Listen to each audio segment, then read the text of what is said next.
स्वागत आप सभी का आपके अपने चैनल यू लर्न क्लासेज में। आज का वीडियो जो है बहुत ही अहम है क्योंकि सुबह में आपका इम्तिहान होना है। फर्स्ट पाली वाले का सुबह में और सेकेंड पाली वाले का दोपहर में होने वाला है।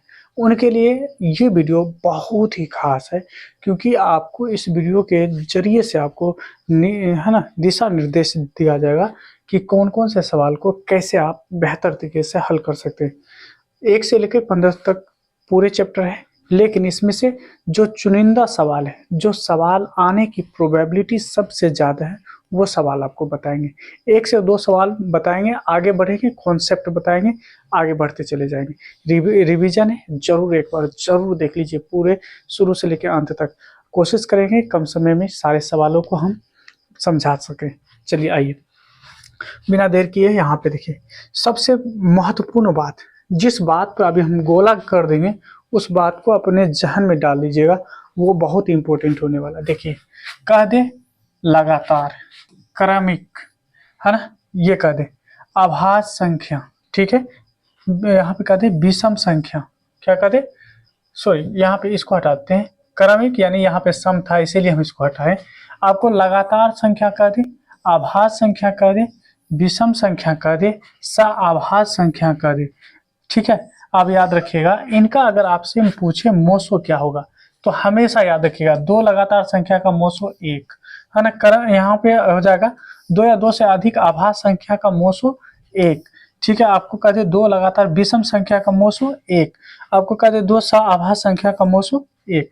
ये जो चार बात बताए, चाहे लगातार हो जाए, आभास संख्या बोल दे, विषम संख्या बोल दे, ठीक है, या आभास संख्या बोल दे, हमेशा इसका एसएफ एक होता है। हाँ, आपको याद क्या रखना है, अगर कह दे लगातार सम या दो सम संख्याओं का एसएफ क्या होगा, तब दो होगा। सम जैसे कहेगा फिर तब आपको दो के साथ जाना है। किसके साथ जाना है? दो के साथ। चलिए इतना बात आप सीख गए। इसमें आप देखिए इसमें और क्या इंपॉर्टेंट है वो बता देंगे, अन्यथा इनके अलावा कुछ नहीं। दो आभास संख्या का अगर आपसे लोसो बोलेगा, लोसो यानी महत्तम समापवर्तक, तो दोनों संख्या को गुना कर दीजिएगा। ए बी दिया होगा तो A B, A Guna B या ए बी लिखिएगा। पी क्यू दिया होगा तो पी गुना क्यू या पी क्यू लिखिएगा, ठीक है। या 2 और 5 दे देगा तो 2 और 5 को गुना कर दीजिएगा, 15 हो जाएगा, ठीक है। तो देखिए यहाँ पे ए और बी क्या है, आभास संख्या है। इसका जैसे एलसीएम बोलेगा तो दोनों को गुना कर देना। क्या कर देना? दोनों को गुना कर देना।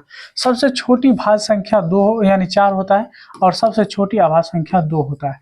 अब इसका मोसो और लोसो का अगर गुणनफल बोलेगा तो फिर भी आपका 8 ही आएगा। दोनों का गुणनफल बोलेगा फिर भी आपका 8 ही आएगा। क्या आएगा? 8 ही आएगा। याद रखिएगा। एक चीज और जान लीजिए कि दो संख्याओं का जो गुणनफल होता है, दो संख्या का गुणनफल उन दोनों संख्या के एलसीएम गुना एचसीएफ के बराबर होता है, ठीक है।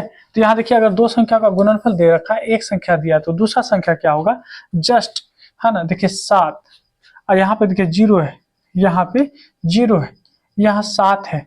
तो इसका मतलब है कौन सा नंबर से गुना करें ताकि 0 लास्ट में आए, तो इसका मतलब 0 से ही करना पड़ेगा।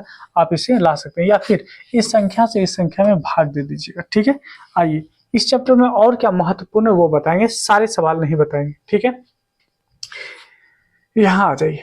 इसमें अगर हम देखें, दो संख्या वाला आपको बता दिए, कोई दिक्कत की बात नहीं। दो संख्या वाला बता दिए, एलसीएम एचसीएफ भी बता दिए। आ जाइए इसमें अगर आप देख पाएंगे तो देखिए जो आपको इम्पोर्टेंट चीज है उस पर ध्यान दीजिएगा। देखिए आभास संख्या क्या है ये आपको याद रखना। एक चीज याद रखिएगा, 1 से लेकर 100 तक जो आभास संख्या की कुल तादाद है यानी टोटल संख्या 25 होता है। अगर 1 से लेकर 50 तक पूछ दे कितने आभास संख्या होते हैं, 1 से लेकर 50 तक, तो याद रखिएगा कितना होता है, 15 होता है। कितना होता है? 15 होता है। अगर कह दे 50 से लेकर 100 तक के बीच कितनी आभास संख्या होती है, तो 10 आभास संख्या होती है। ये भी याद रखिएगा। दो सबसे छोटी और सम आभास संख्या, दो सबसे छोटी सम आभास संख्या है, तो यहाँ देखिए 11 हो जाएगा। कौन आभास संख्या है, तो यहाँ पे 23 हो जाएगा, ठीक है। इसमें कह रहा है कि कौन आभास संख्या है, तो 29 हो जाएगा, है ना। कौन सा युग्म है ना, आभास संख्या, तो आभास संख्या का मतलब होता है जिनके बीच एचसीएफ यानी कितना निकलेगा, 1 निकलेगा, तो ये हो जाएगा, ठीक है। आइए इसमें इंपॉर्टेंट जो भी बात था वो बता दी।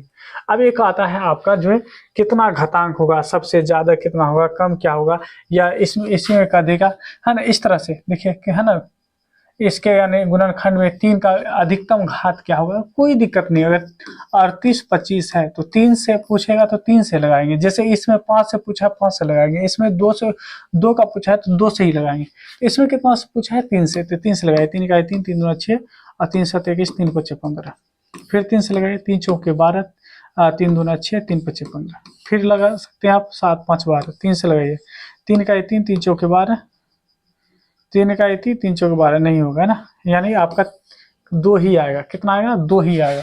तो देखिए किस ऑप्शन में 2 है, आपका पहला ही हो जाएगा। इसी तरीके से इसको भी बनाइएगा। आइए, ये कॉन्सेप्ट बहुत इंपॉर्टेंट है, ये जो कॉन्सेप्ट दे रहे हैं आपको बहुत बहुत बहुत ज़्यादा इंपॉर्टेंट है। बढ़िया से एक बार समझ लीजिए। देखिए इस सवाल को देखिए, कहता है यहाँ पे 0.3 और 2 पे रेकरिंग है। आप कहता है इसको P/Q के रूप में आपको बोलेगा, तो आप एक ऐसे लाइन खींचिएगा, जितना पे रेकरिंग उतना 9 लेंगे। इसके आगे अगर कोई संख्या है तो 0 लेंगे, नहीं तो नहीं लेंगे। टोटल अगर देखेंगे तो 32 लिखा हुआ है। किस पे रेकरिंग नहीं है, 3 पे नहीं है, तो 3 घटा दीजिए, तो 29/90 हो जाएगा। 29/90 हो जाएगा। ठीक है। आइए थोड़ा सा इसको देखिए, अगर दोनों पे रेकरिंग है, तब क्या होगा। दोनों पर अगर रेकरिंग है, 0.54 पे रेकरिंग है, तो जितना पे रेकरिंग उतना 9। इसके बाद देखिए कोई अंक नहीं है ना, इसके बाद कोई अंक नहीं है, तो आपको है ना 0 नहीं लेना है। अब आपको दिख क्या रहा है, 54, 54 में से 0 घटाएंगे तो इतना ही होगा। इसको अगर काट देते हैं, इसको अगर काटते हैं तो कितने बार में आप काट सकते हैं, 9 छाके 54 है ना, 11 9 99, तो 6/11 हो जाएगा, 6/11 हो जाएगा। देखिए यहाँ पे ध्यान दीजिएगा, ये बहुत इंपॉर्टेंट है, एक बार बताते हैं। और 0.3 पे रेकरिंग है, तो जितना पे रेकरिंग उतना 9, इसके बाद जितना यानी डिजिट है उतना 0, बाकी क्या दिख रहा है 33। रेकरिंग के बाद वाला जितना नंबर है उसको घटा दीजिए, तो 3 घटेगा, तो 90/99। तो यहाँ पे कहेंगे हम यहाँ अगर काटेंगे 10 से काटेंगे ना, 10 9 90, और सॉरी आप 9 से काटिए, 9 दहाई 90, और 9 9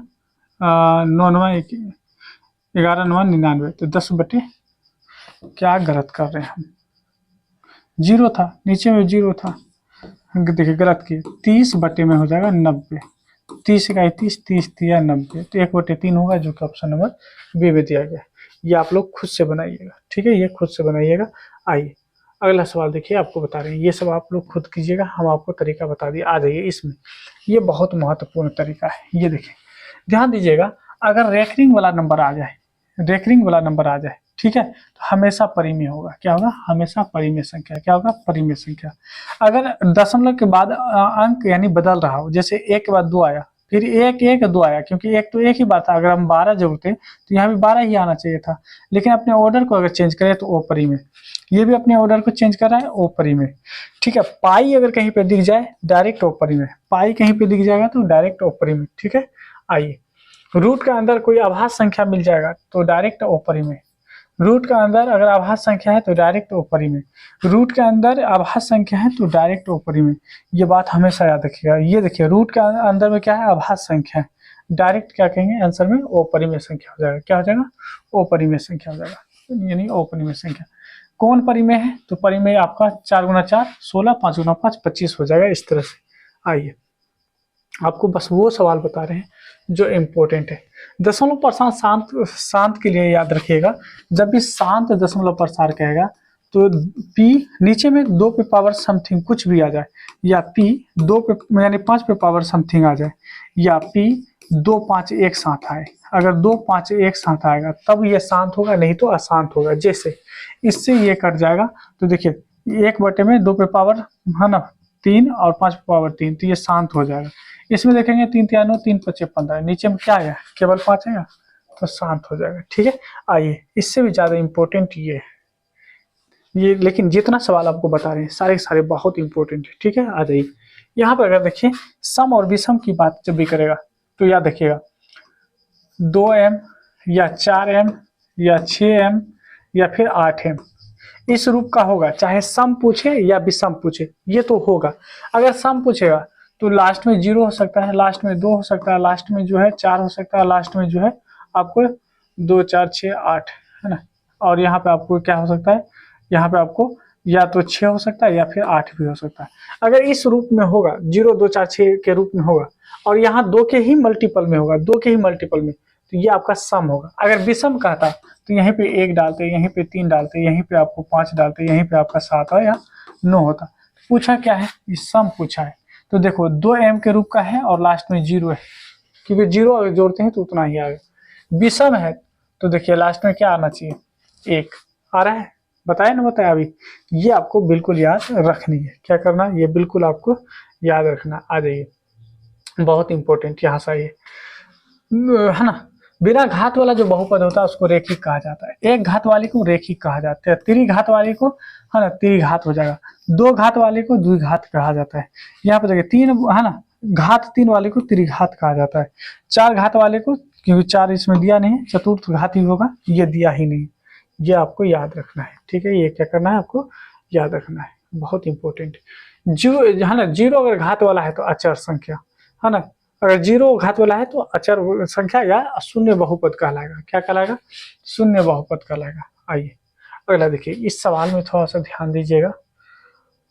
अगर शून्यक आपको दिया हुआ है, क्या है, शून्यक दिया हुआ है, तो याद रखिएगा एक्स स्क्वायर, ये फॉर्मूला आता है अल्फा प्लस बीटा, है ना, एक्स और अल्फा इंटू बीटा। ये अल्फा बीटा क्या है, अल्फा बीटा अगर देखेंगे तो अल्फा बीटा जो दिया गया है, अल्फा बीटा आपका शून्यक है। क्या है, शून्यक है। एक्स स्क्वायर का एक्स स्क्वायर, अल्फा की जगह पर रखेंगे 5 और इसके जगह पे रखेंगे 3, बीटा की जगह पर। तो 5 में से 3 घटेगा तो 2 हो जाएगा, 2x, और दोनों को गुणा कीजिए, 3 × 5 = 15, -15 हो जाएगा। देखिए किस ऑप्शन में -15 है, तो यहाँ पे देखेंगे -15 है ना, किस में है -15, ऑप्शन सी में है, और 2x भी माइनस में है, ठीक है। इसी तरीके से आप ये भी निकाल लेंगे, ये भी निकाल लेंगे, ठीक है। ये सब आप निकाल सकते हैं, ठीक है। एक बता दी, दूसरा आपको खुद से बनाना है। आ जाइए, एक ये वाला इंपॉर्टेंट होता है, आपसे कह देगा कि शून्य के बराबर है किंतु है ना विपरीत चिन्ह है।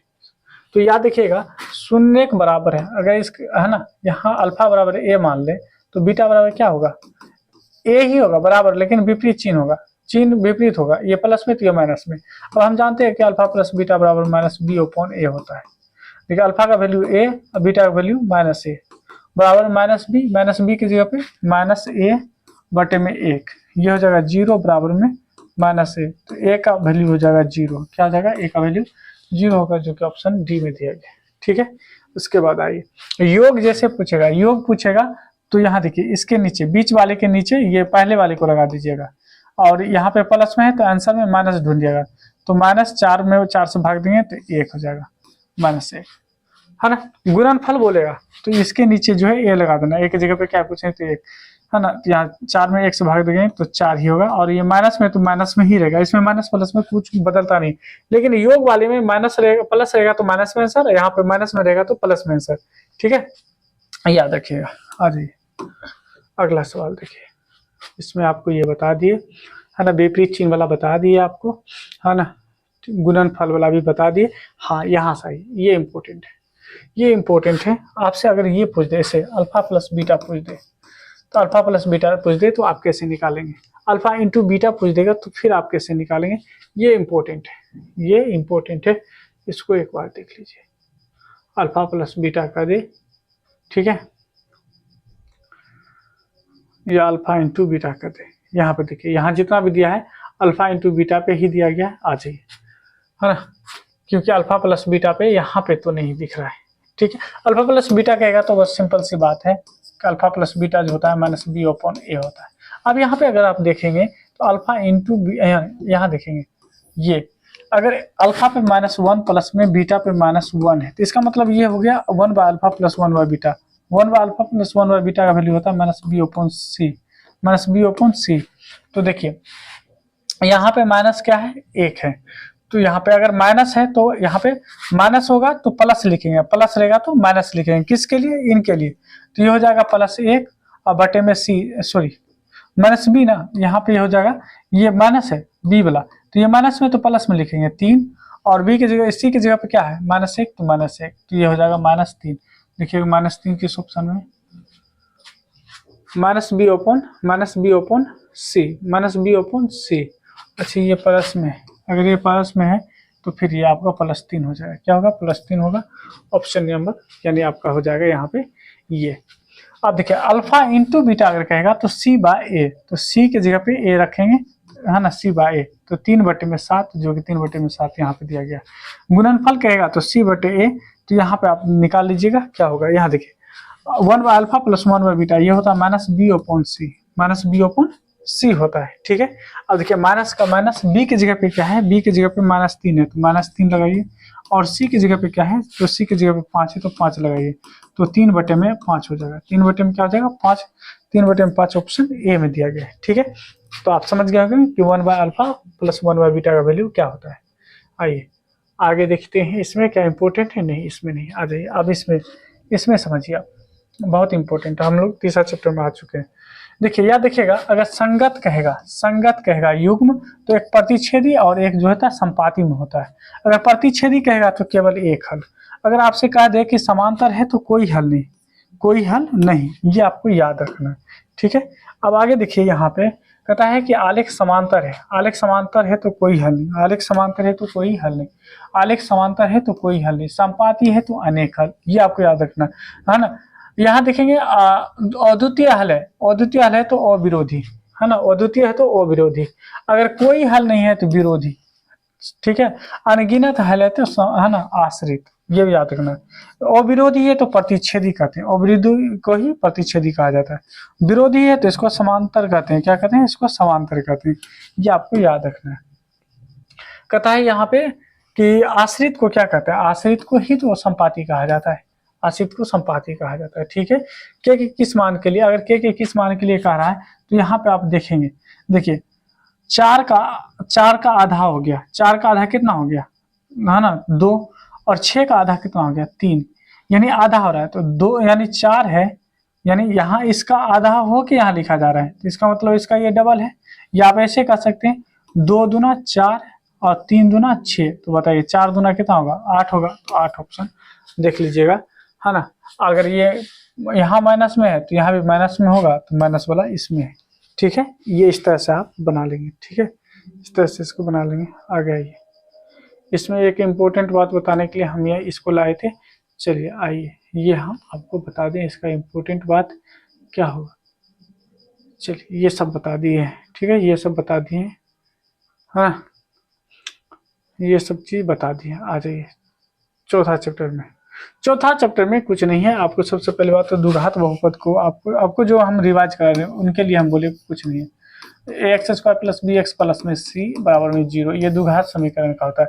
इसमें विवेचक जब बोलेगा, विवेचक जो विवेचक बोलेगा तो ये होता है, इसको d बराबर कहते हैं b² - 4ac कहते हैं। क्या कहते हैं? b² - 4ac कहते हैं। ठीक है, आप देखिए यहाँ पे इसका तो हल कर रहा है यहाँ पे निकालने के लिए। ठीक है, क्या कर रहा है? हल करने के लिए हल। ठीक है, देखिए इसमें क्या हमें इम्पोर्टेंट आपके लिए लेके आए थे, है ना। जैसे इसमें विवेचक बोल रहा है तो आप विवेचक निकाल लेंगे। इसमें इम्पोर्टेंट क्या है? ठीक है, इसमें इम्पोर्टेंट 1-2 बात है और आप उसको सीख लीजिए। जैसे यहाँ पे हम लाए थे कि x² - px + q = 0, तो मूल समान, इसमें 3 बात आता है। अगर d बड़ा होता है 0 से तो मूल वास्तविक क्या होता है? मूल वास्तविक, मान अलग अलग होता है, मान अलग अलग होता है। ठीक है, मान इसका अलग अलग होता है। अगर d 0 के बराबर होता है तो मूल वास्तविक, मूल क्या होगा? वास्तविक, मूल वास्तविक मान बराबर, मान क्या होगा? बराबर हो जाएगा, मान बराबर। अगर यहाँ तीसरा मैं आपको बता दें कि d अगर 0 से छोटा हो जाए तो मूल ओ वास्तविक हो जाएगा। ठीक है, ये याद आपको रखना है ना, ये आपको इसमें याद रखना बस। आइए अगला सवाल देखते हैं। बहुपद में जब आएंगे तो एपी में जब आएंगे तो एक होता है पदांतर, ये एक को कहते हैं सार्वधांतर या पदांतर, एक ही बात है। यानी दूसरे पद में से पहले को घटा लीजिए। 10 में से जैसे 4 को घटा लेंगे तो 6 आ जाएगा। अब यहाँ देखेंगे आधा में से अगर 1/3 को घटा लेते हैं तो 1 आ जाएगा। क्या आ जाएगा?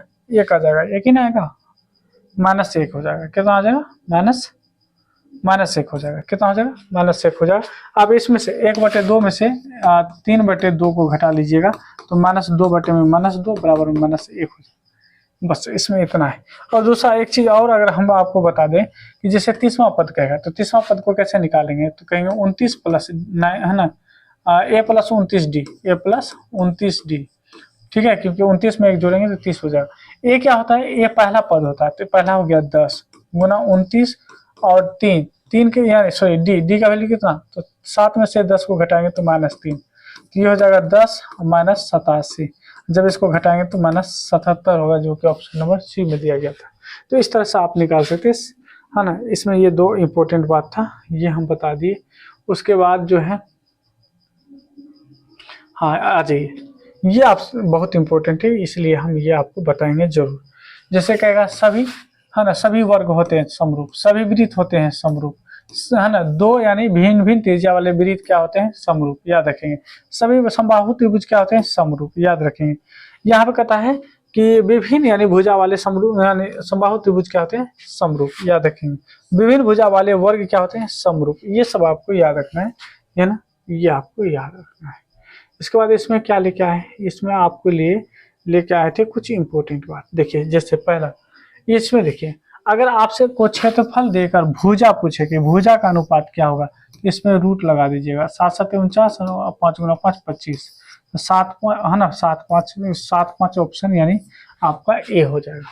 यही अगर आपसे क्षेत्रफल पूछ देता, क्या पूछ देता, क्षेत्रफल पूछता, तब स्क्वायर कर देते, क्या कर देते, स्क्वायर कर देते। कैसे, आइए वो भी दिखाते हैं, अगर कहीं पे दिया होगा तो।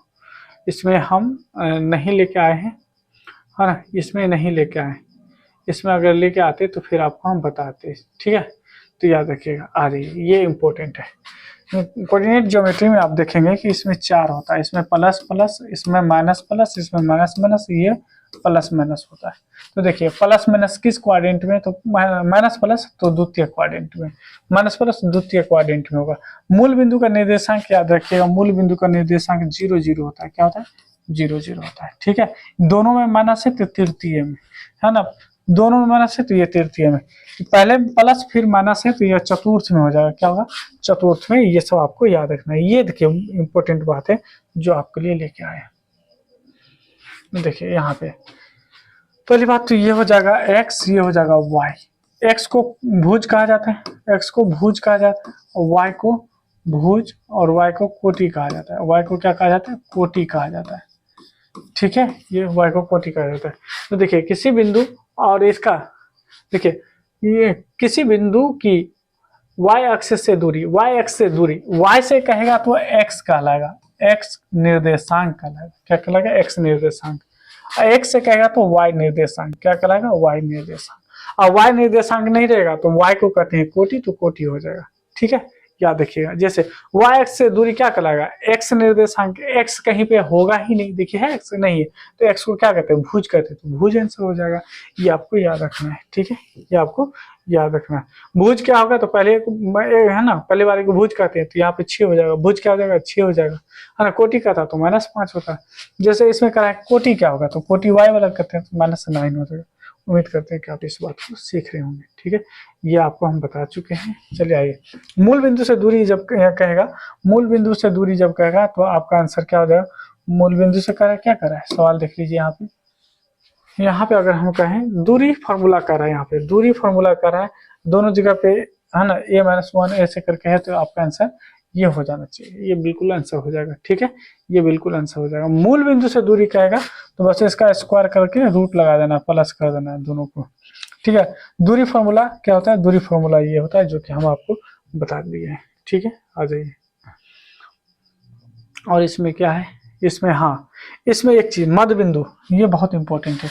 ये मध्य बिंदु कहेगा आपको निकालने के लिए, क्या, रेखाखंड का मध्य बिंदु। मध्य बिंदु कहेगा तो दोनों को जोड़कर आधा कर देना, 2 में -2 जोड़ेंगे तो 0 0 में है ना, 0 से भाग देंगे 0, 2 में -2 जोड़ेंगे तो है ना 0 0 में 0 से भाग देंगे तो 0, तो x भी 0 y भी 0। इसमें देखिए -10 और +6 तो -4 हो जाएगा, तो -4 का आधा क्या होगा, -2। -2 किस में आ रहा है, -2 इसी में आ रहा है, पहले वाले में, यही आंसर हो जाएगा। आइए एक और पूछता है इसमें, एक पूछ देगा आपको, यहाँ देखिए आपको कहेगा केंद्रक, है ना, केंद्रक कह देगा, ये तो मध्य बिंदु है, मध्य बिंदु है। आइए केंद्रक वाली हम संख्या को निकालते हैं, ये मध्य बिंदु है, क्या है, मध्य बिंदु है।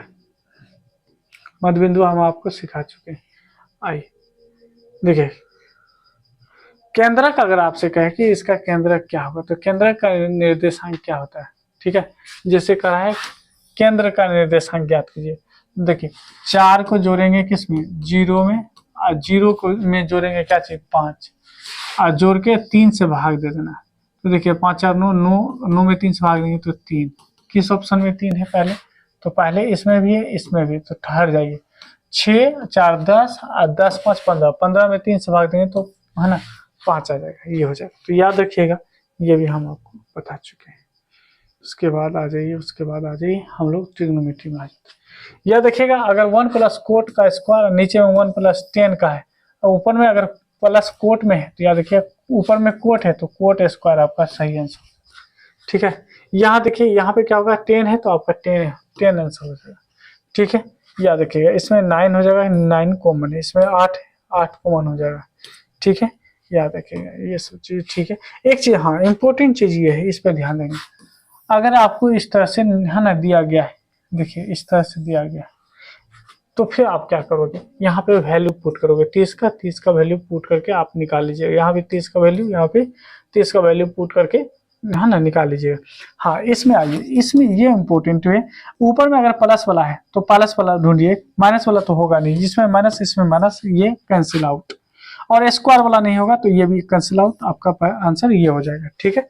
आइए इसी प्रकार से दूसरा देखते हैं। दूसरा अगर देखें, यहाँ पे देखिए प्लस में है तो प्लस वाला ढूंढिए, ये भी प्लस में, ये भी प्लस में, तो है ना ये भी प्लस में, सबके सब प्लस में, है ना। स्क्वायर वाला को काटिए, स्क्वायर वाला नहीं होगा, ये भी स्क्वायर, ये भी स्क्वायर, ये भी नहीं होगा। यहाँ पे क्या होगा, 1 प्लस यहाँ पे कोस है, तो ये हो जाएगा आपको, देखिए एक हो जाएगा आपको कोसेक, एक हो जाएगा यहाँ पे आपका क्या चीज हो जाएगा, कोट, क्या हो जाएगा, कोट हो जाएगा, कोट। देखिए कोसेक और कोट कौन है, ऑप्शन नंबर इसमें है, ठीक है, डी में। आइए आगे क्या हो सकता है, ये सब फॉर्मूला है, ये तो फॉर्मूला आपको याद होगा, हाँ फॉर्मूला आपको याद है। हाँ यहाँ आइए, ये इंपॉर्टेंट है। अब देखिए, अगर डिग्री को जोड़ने पर 90 आ जाए और भाग में है तो आंसर 1 होगा, है ना। यहाँ भी अगर देखेंगे तो 1 आ रहा है, यह 90 आ रहा है तो इसका मतलब 1 आ रहा है। इन दोनों को आप क्या करेंगे, वैल्यू पुट करेंगे इसमें, तब आप आंसर निकालेंगे कि कोस 60 का है, ठीक है। आइए ये इंपॉर्टेंट है, अगर आपको अर्धवृत्त का परिमाप पूछे, परिमिति पूछे, तो आपको ये बताना, ठीक है। आगे देखिए और क्या क्या दिया गया इसमें। देखिए आपको से क्षेत्रफल पूछे, त्रिज्या दिया गया तो स्क्वायर कर देंगे, 4 गुना 4 16, 1 गुना 1 1 हो जाएगा, है ना। क्या पूछा है, त्रिज्या का अनुपात, अच्छा है त्रिज्या का अनुपात होगा तो इस पर रूट लगा देना, तो 2 और रूट यानी 2 और अनुपात 1 हो जाएगा। अगर परिमाप परिधि पूछे तो यही आंसर हो जाएगा त्रिज्या में भी, ठीक है। आइए इसमें आपको याद रखना है, इसमें क्या याद रखना है, याद रखिएगा गोले का जो आयतन होता है 4/3 पाई आर क्यूब होता है, ठीक है। ये जो फॉर्मूला होता है आपका, ये होता है बेलन के वक्रपृष्ठीय क्षेत्रफल का। अगर यहाँ पे आयतन पूछा है तो ये हो जाएगा, ठीक है। यहाँ देखिए एक गोले का क्षेत्रफल होता है 4 पाई आर स्क्वायर होता है, 4 पाई आर स्क्वायर होता है, ये भी आपको याद रखना है, ठीक है। आइए इसके बाद इसमें क्या हम लोग पढ़ने वाले हैं, बारंबारता में आपको ये याद रखना है कि 3 यानी बहुलक बराबर में 3 माध्यिका माइनस 2 माध्य होता है, ये आपको याद रखना है। ये फॉर्मूला आपको एग्जाम में पूछा जाएगा, ठीक है, ये आपसे एग्जाम में पूछा जाएगा। हाँ आइए, बहुलक जब भी पूछेगा, बहुलक याद रखिएगा, बहुलक जो सबसे अधिक बार आएगा उसको बहुलक कहते हैं, उसको क्या कहेंगे, बहुलक। जैसे इसमें देखिए 3 एक बार 2 बार आया है, 6 1 2 3 बार आया है, ठीक है, तो 6 आपका हो जाएगा। 3 कितने बार आया है, 3 आया, 1 2 बार ही आया है, तथा x का बहुलक हो सकता है, क्या हो सकता है ना। यहाँ देखिए, अगर हम माध्यिका के बारे में बात करेंगे, 1 2 3 4 5 6 7, तो 7 हो गया, उसमें 1 जोड़कर उसको आधा कीजिए तो 8, यानी 8 का आधा 4। चौथा देखिए शुरू से 2 के बाद आएगा 5, 5 के बाद आएगा 10, और 10 के बाद आएगा, है ना, 10 के बाद आएगा 14, तो आपका आंसर 14 हो जाएगा, ठीक है। याद रखिएगा, बहुलक आपसे पूछेगा जो अधिक बार आया है, जो अधिक बार आया है वही आपका बहुलक हो जाएगा, क्या हो जाएगा, वो आपका बहुलक हो जाएगा, ये भी आपको याद रखना है, ठीक है। उसका देखिए संभव घटना जब बोलेगा, संभव घटना की प्रायिकता 1 और असंभव घटना की प्रायिकता 0। संभव या निश्चित 1, ठीक है। प्रायिकता का अधिकतम मान 1 हो सकता है, न्यूनतम मान 0 होगा, ठीक है। और प्रायिकता का जो वैल्यू होता है 0 के बराबर, 0 से बड़ा, लेकिन 1 के बराबर 1 से छोटा होता है। ये आपको याद रखना है। तो मोटा मोटी आपको जो इम्पोर्टेंट चीज़ था वो हम आपको एक इशारे में बता दिए। अब आप बेहतर करके आएंगे, ये हम लोगों का उम्मीद है। तो बेस्ट ऑफ लक, आप लोग अच्छे से मेहनत करके जाइए और अच्छे से आंसर भी करके आइए। मिलते हैं नेक्स्ट वीडियो में।